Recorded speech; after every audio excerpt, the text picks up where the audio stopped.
3 सितंबर 2024 मंगलवार।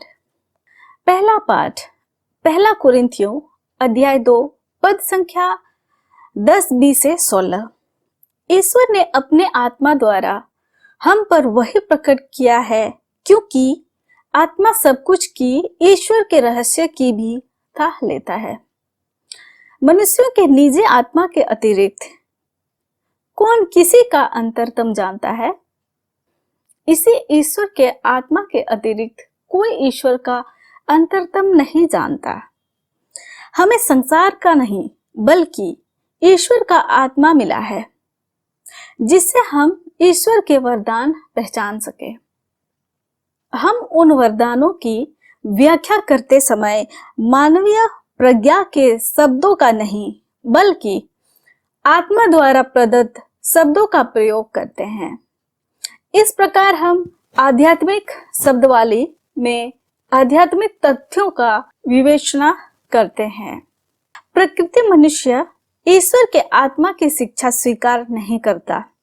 वह उसे मूर्खता मानता और उसे समझने में असमर्थ है, क्योंकि आत्मा की सहायता से ही उस शिक्षा की परख हो सकती है।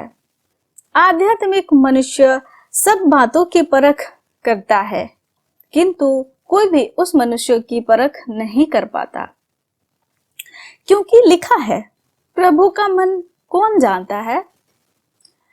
कौन उसे शिक्षा दे सकता है? हमें तो मसीह का मनोभाव विद्यमान है। यह प्रभु की वाणी है। ईश्वर को धन्यवाद।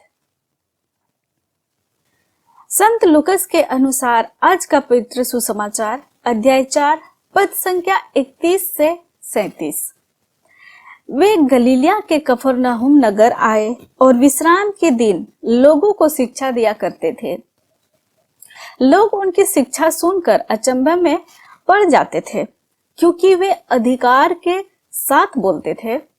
सभागृह में एक मनुष्य था जो शुद्ध आत्मा के वश में था। वह ऊंचे स्वर में चिल्ला उठा, ईसा नाजरी, हमसे आपको क्या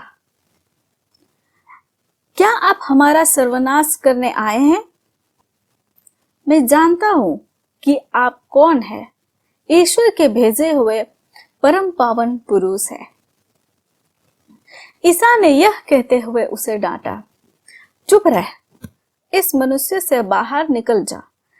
अब दूत ने सबके देखते देखते उस मनुष्य को भूमि पर पटक दिया और उसकी कोई हानि किए बिना वह उसे बाहर निकल गया। सब विस्मित हो गए और आपस में यह कहते रहे, यह क्या बात है? वे अधिकार तथा सामर्थ्य के साथ अशुद्ध आत्माओं को आदेश देते हैं और वे निकल जाते हैं। इसके बाद ईसा की चर्चा उस प्रदेश के कोने कोने में फैल गई। यह हमारे प्रभु यीशु ख्रिस्त का सुसमाचार है। ख्रिस्त की जय। तो आइए आज के दोनों पाठों पर मनन चिंतन करते हैं। अगर आपसे पूछा जाए कि क्या आप प्रभु यीशु को जानते हैं, तो शायद आपका जवाब हाँ ही होगा। लेकिन अगर आपसे पूछा जाए कि क्या आपने प्रभु यीशु को अनुभव किया है, तो इसका जवाब देने में हमें झिझक होंगे, क्योंकि प्रभु यीशु को जानना आसान है, क्योंकि उनके बारे में ही शायद संसार में सबसे अधिक साहित्य उपलब्ध है। लेकिन क्या प्रभु यीशु के जानने भर से हमारी मुक्ति संभव है? प्रभु को शैतान भी अच्छी तरह से जानता है और पहचानता है। वह प्रभु के वचन को भी जानता है और उसमें से जरूरत पड़ने पर सटीक उदाहरण भी दे सकता है। प्रभु यीशु अधिकार के साथ शिक्षा देते थे।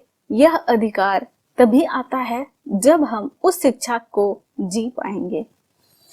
जब हम प्रभु यीशु की शिक्षाओं को अपने जीवन में उतारेंगे, तभी हम उन्हें अनुभव कर पाएंगे, वरना प्रभु जानना पर्याप्त नहीं है। धन्यवाद। आप सभी को जय यीशु।